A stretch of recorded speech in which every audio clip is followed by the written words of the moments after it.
खाकी वर्दीतला माणूस आणि नियमांचा फास. रस्त्यावर उतरवलेल्या त्या पाचवीच्या पोराकडे बघून लोक म्हणाले, "काय निष्ठुर वाहक आहे रे हा." पण खरंच निष्ठुर होता का तो, की नियमांच्या जाळ्यात अडकलेल्या भीतीने गप्प बसलेला एक सामान्य माणूस?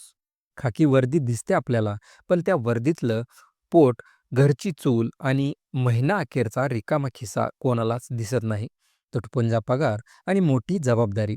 वाहकाचा पगार किती असतो हे माहीत आहे का आपल्याला?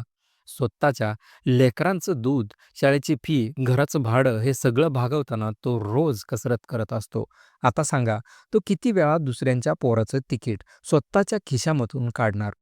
समजा आज त्या पोराचं तिकीट काढलं, उद्या अजून कुणाचं आणि शेवटी स्वतःच्याच पोराच्या ताटात अन्न कमी पडलं तर?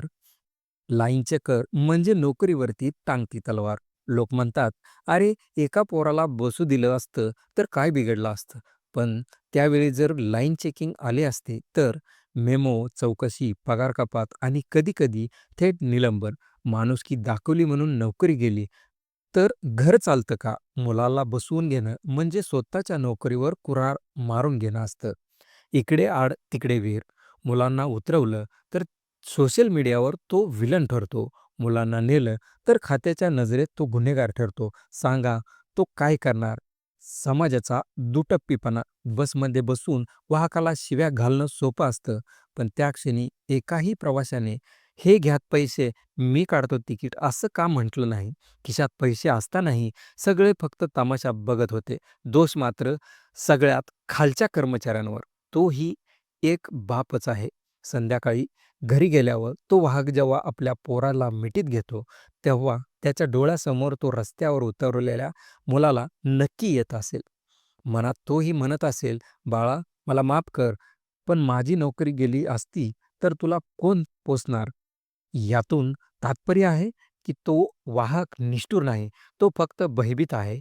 चूक त्याची नाही, चूक आहे त्याला यंत्र बनवणाऱ्या नियमांची आणि पुरेसा पगार न देणाऱ्या व्यवस्थेची.